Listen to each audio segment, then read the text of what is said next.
Hello friends, कैसे हैं आप सब लोग। स्वागत है आपका एक बार फिर से मेरे चैनल एजुकेशन विद गौरव में। तो इस वीडियो के अंदर जो है मैं आपके बीच में एक लेके आया हूँ नया टॉपिक।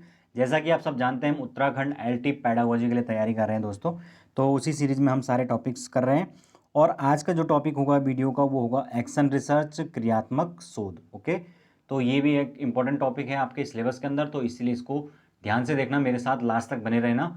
और अगर आप लोगों को नोट्स चाहिए तो आप मुझे इस व्हाट्सअप नंबर पर कांटेक्ट कर सकते हैं, जिसके लिए 200 फीस आपको देनी पड़ेगी। ओके, तो मात्र 200 फीस है, उसमें आपको सारे के सारे टॉपिक्स मैं आपके नोट्स के माध्यम से प्रोवाइड कराऊंगा, जिसको आप डायरेक्ट प्रिंट करा के पढ़ सकते हो, या चाहे आप मोबाइल में ही या लैपटॉप में डाल के उसको पढ़ सकते हो, वो आपकी अपनी मर्जी है। ठीक है, तो चलिए शुरू करते हैं। और अब ज़्यादा टाइम तो है नहीं दोस्तों, इसलिए अब आप जितनी ज़्यादा तैयारी हो सकते हैं कीजिए। एग्ज़ाम के लिए 10-15 दिन है, उसमें आपने सब्जेक्ट भी पढ़ना है, ये भी पढ़ना है, सारी की सारी चीज़ें कवर करके चलनी है। तो आप लोग अब ज़्यादा से ज़्यादा पढ़ाई कीजिए, कम से कम 7-8 घंटे की पढ़ाई एटलीस्ट कीजिए अगर आपको निकलना है तो। ओके, तो चलिए अब बिना किसी देरी के शुरू करते हैं। तो दोस्तों हम बात करने वाले हैं इसमें क्रियात्मक शोध या एक्शन रिसर्च की। तो सबसे पहले तो हमें ये देखना होगा कि जो एक्शन रिसर्च है वो होता क्या है, कब शुरू हुआ। सबसे पहले क्रियात्मक जो शोध है उसकी जो अवधारणा है वो कोलियर ने 1993 में अमेरिका में प्रस्तुत की थी। उन्होंने क्रियात्मक शोध को एक व्यावहारिक ज्ञान से जोड़ने का प्रयास किया था।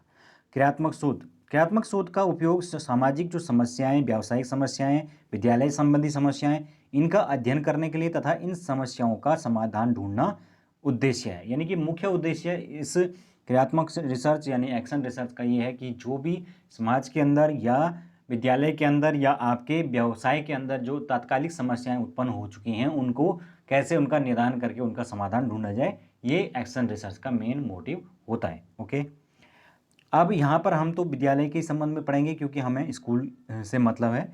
तो परिभाषा की अगर हम बात करें तो कोरे जो हैं उनके अनुसार क्रियात्मक अनुसंधान वह प्रक्रिया है जिसके द्वारा व्यावहारिक जो कार्यकर्ता है वो वैज्ञानिक ढंग से अपनी समस्याओं का अध्ययन, अपने निर्णय तथा क्रियाओं में निर्देशन, सुधार व मूल्यांकन करते हैं। तो बेसिकली एक्शन रिसर्च के द्वारा क्या किया जाता है, कोई भी कार्यकर्ता या जो रिसर्च करने वाला है वो वैज्ञानिक ढंग से समस्याओं को सबसे पहले उनका अध्ययन करता है, फिर उसका निर्णय लेता है और उसके बारे में निर्देश, सुधार और मूल्यांकन उसका करता है। तो ये कोरे की जो है वो डेफिनेशन है। अगर हम क्रियात्मक शोध की विशेषताओं के बारे में बात करें कि क्या क्या इसकी विशेषताएं होती हैं, तो सबसे पहली विशेषता है यह एक प्रकार का व्यावहारिक अनुसंधान है। व्यावहारिक अनुसंधान क्यों कहा गया है इसको? क्रियात्मक अनुसंधान एक व्यावहारिक यानी कि आपका प्रैक्टिकली है, क्योंकि इसमें तात्कालिक जो समस्याओं का अध्ययन करके अध्ययन के बाद समस्याओं का समाधान और उसके सुधार के संबंध में नीतियों का निर्धारण किया जाता है। तो इसका मतलब ये है कि हम प्रैक्टिकली अभी क्या जैसे कोई समस्या आई है तो उस समय प्रैक्टिकली उसका क्या समाधान हो सकता है, पॉसिबल क्या है, उस बारे में हम इसके अंदर बात करते हैं। तो इसीलिए इसको एक व्यावहारिक अनुसंधान कहा गया है। और उसके संबंध में हम फिर रणनीतियाँ, स्ट्रैटेजीज भी बनाते हैं कि किन स्ट्रैटेजीज के माध्यम से हम क्या कर सकते हैं, इन समस्याओं जो हमारे सामने है उसको समाधान कर सकते हैं। ओके, फिर नेक्स्ट है आपके पास वस्तुपरक अध्ययन पद्धति का उपयोग। तो इसके अंदर जो है हम जो अध्ययन पद्धति है उसमें हम लक्ष्यपूर्ण, विवेकपूर्ण तथा पूर्वाग्रह रहित, निष्पक्ष तथा वस्तुनिष्ठ पद्धति से हम इसके अंदर एक अध्ययन करते हैं। इसका मतलब जब भी हम इसमें केस स्टडी करते हैं, समस्या का एक अध्ययन करते हैं, तो उस समय हम निष्पक्ष होकर जो है काम करते हैं, रैशनल होकर काम करते हैं, वस्तुनिष्ठ तरीके से सोचते हैं और किसी भी प्रकार के जो पूर्वाग्रह होते हैं हमारे दिमाग में उनको हम पीछे छोड़ देते हैं और उन सब से फ्री होकर हम तब निष्पक्ष रूप से उस समस्या के बारे में विचार करते हैं। इसीलिए इसको एक वस्तुपरक अध्ययन पद्धति कहा गया है। फिर नेक्स्ट है आपके पास कि चक्रात्मक जो है वो अध्ययन प्रक्रम।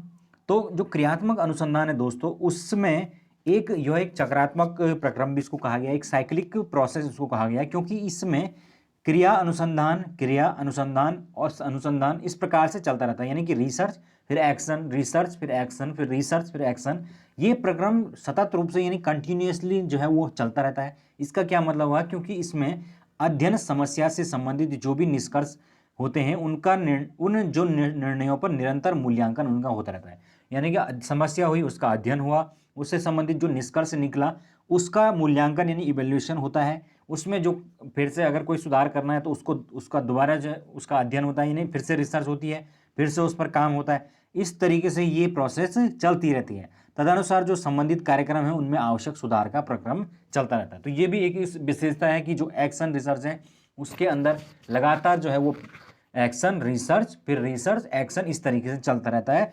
जो भी हम रिजल्ट निकालते हैं उसका मूल्यांकन करते हैं, मूल्यांकन के बाद सुधार करते हैं, सुधार के बाद फिर से रिसर्च करते हैं, फिर से उसका क्रियान्वयन करते हैं। इस तरीके से ये पूरी की पूरी प्रोसेस चलती रहती है। नेक्स्ट है आपके पास केवल तात्कालिक समस्याओं के समाधान से संबंधित है।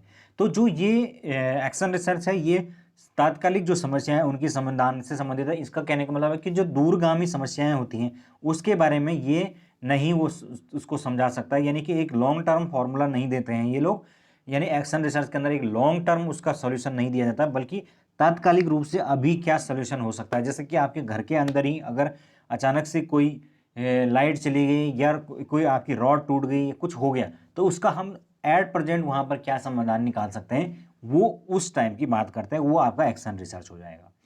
फिर उसके बाद नेक्स्ट जनतांत्रिक जो भावनाएं हैं उन पर आधारित है।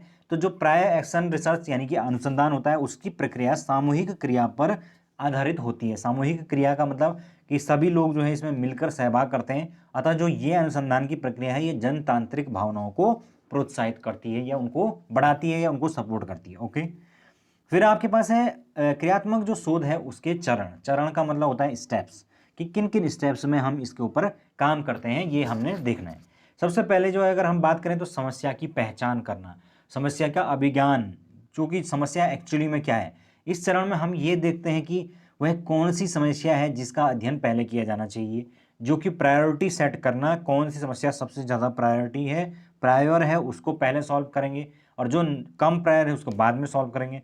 तो यही समस्या का अभिज्ञान लेना सबसे पहला स्टेप है और उसके बाद उस समस्या को निश्चित करना है कि भाई इस पर हमने काम करना है। फिर नेक्स्ट है आपके पास कार्य के लिए प्रस्ताव पर विचार विमर्श।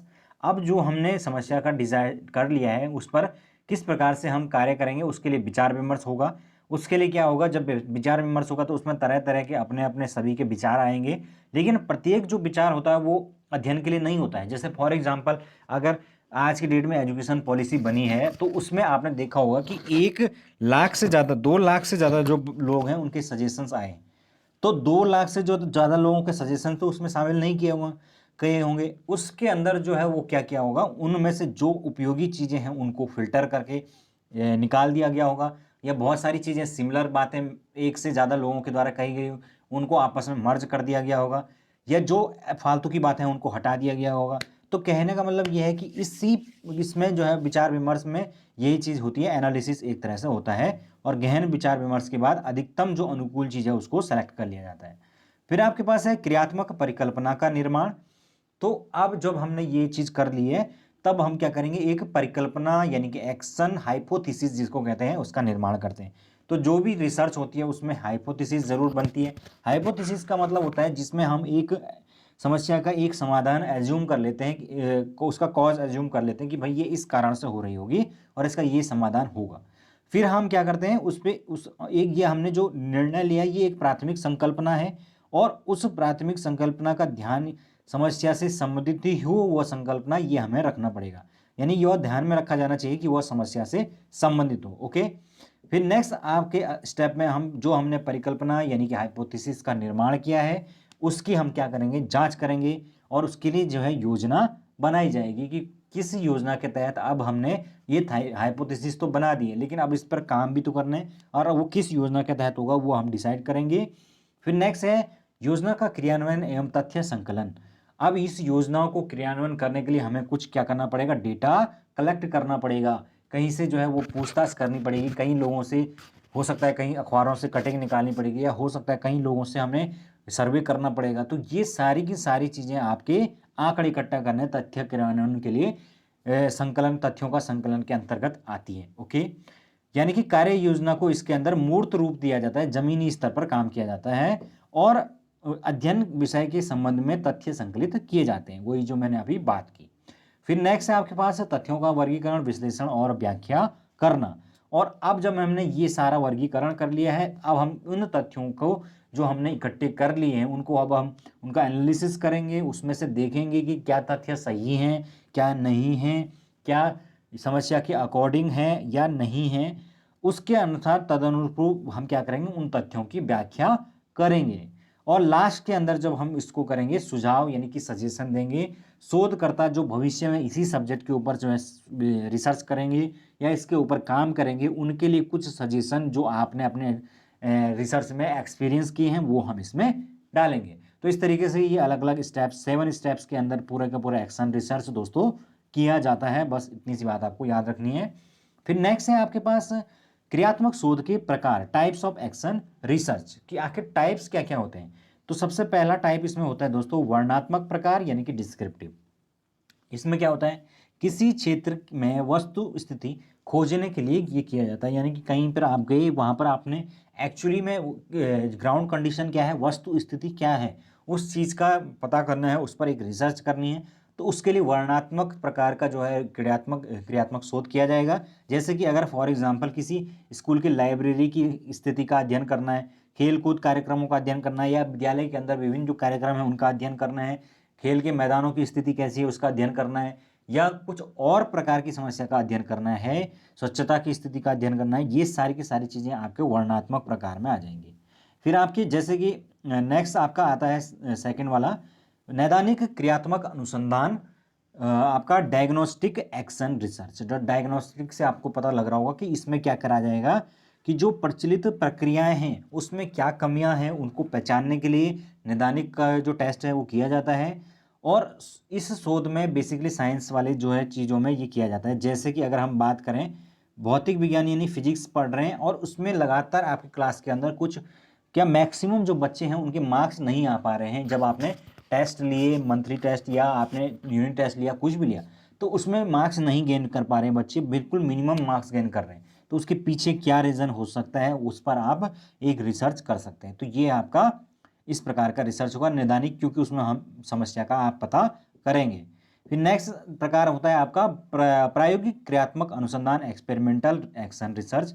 तो इस प्रविधि के अंदर हम क्या करते हैं, शिक्षा के जो नवीन विचार हैं उनका प्रयोग करते हैं और हम देखते हैं कि इस प्रकार का जो नवीन विचार है उसको अगर हम इसमें डालें तो क्या चेंज हमें देखने को मिलता है। ओके, यानी कि जो प्रचलित प्रणाली है उसके अंदर सुधार किया जा सकता है कैसे, यानी कि छात्र केंद्रित अगर हम एक अप्रोच लेकर चलें, या कंटिन्यूस एंड जो सतत और व्यापक मूल्यांकन है जिसको कहते हैं कंटिन्यूस एंड कॉम्प्रिहेंसिव इवैल्यूएशन, वो करें, या कोई नई शिक्षण विधि का प्रयोग करें, ये सारा के सारा आपका एक्सपेरिमेंटल हो गया एक्शन रिसर्च। ठीक है, तो इस प्रकार से ये 3 मुख्य प्रकार दोस्तों एक्शन रिसर्च के होते हैं, ये बात याद रख लेना। फिर आपके पास आता है कि एक्शन रिसर्च के जो क्षेत्र हैं, स्कोप्स क्या क्या हैं, किन किन क्षेत्रों के अंदर आप एक्शन रिसर्च कर सकते हैं। अब यहाँ पर हम एजुकेशन की के उसमें बात कर रहे हैं तो इसलिए हम उसी की बात करेंगे, बाकी अदर क्षेत्रों में भी एक्शन रिसर्च की जाती है। फिर आपके पहला जो है क्षेत्र है, जैसे विद्यालय के जो संगठन है, प्रशासन से संबंधित समस्याओं में जो है वो समाधान के लिए अगर प्रिंसिपल है उसको लगता है यार कि इसमें कोई मुझे ये काम करना चाहिए, या विद्यालय के अंदर कोई एडमिनिस्ट्रेशन से संबंधित या किसी प्रकार की समस्या से संबंधित उसे कोई सुधार लेके आना है, तो वहाँ पर वो एक्शन रिसर्च करता है। उसके बाद नेक्स्ट परीक्षा में छात्रों की नकल संबंधी जो समस्याएं हैं, परीक्षाओं में छात्रों की अत्यधिक नकल हो रही है तो उससे जो है रोकने के लिए क्या उपाय हो सकते हैं, उसके लिए रिसर्च हो सकती है। छात्र और शिक्षकों की शिक्षक संबंधी जो समस्याएं हैं उनके समाधान के लिए हो सकती है। छात्रों की अनुपस्थिति अधिक हो रही है या विलम्ब से आते हैं तो उसके लिए हो सकता है। भाषा शिक्षा में उनकी वर्तनी या वाचन में कोई समस्याएं हैं, उनको भाषा सीखने में दिक्कत है तो उसमें हो सकता है। होमवर्क करने में बच्चे इंटरेस्टेड नहीं है, होमवर्क को किस प्रकार से इनोवेटिव बनाया जा सकता है उसके लिए रिसर्च हो सकती है। और छात्रों के अंदर जो उनकी अभिवृत्ति है, रुचि है, तत्परता, जिज्ञासा, इंटरेस्ट उनका, वो वृद्धि किस प्रकार से की जा सकती है उसके लिए हो सकती है। शिक्षकों द्वारा जो प्रयुक्त शिक्षण सहायक सामग्री है उसके संबंध में निर्णय लेने के लिए हो सकती है। कक्षा में शिक्षण विधियों एवं युक्तियों में सुधार किस प्रकार से किया जा सकता है, इसके लिए रिसर्च हो सकती है। यानी कि अनेकों एन नंबर ऑफ टॉपिक्स के ऊपर जो है आपके एक्शन रिसर्च विद्यालय के अंदर हो सकती है। ओके, यानी इसका वाइड स्कोप है और इसके माध्यम से हम विद्यालय के अंदर आने वाली समस्त जो समस्याएं हैं बच्चों से संबंधित और पढ़ाई शिक्षण से संबंधित उन सभी के समाधान करते हैं। और एज ए टीचर आपका एक्शन रिसर्च करना ये कैसे होगा ये आपको सीखना होगा। ओके, तो अभी के लिए इतना काफ़ी है दोस्तों इस वीडियो के अंदर। आई होप आप लोगों को समझ में आया होगा। तो अभी के लिए इतना काफ़ी है। Thank you so much. और नोट्स के लिए अगर आपको चाहिए तो आप मुझे कॉन्टैक्ट कर सकते हैं। ठीक है, thank you so much, have a good day.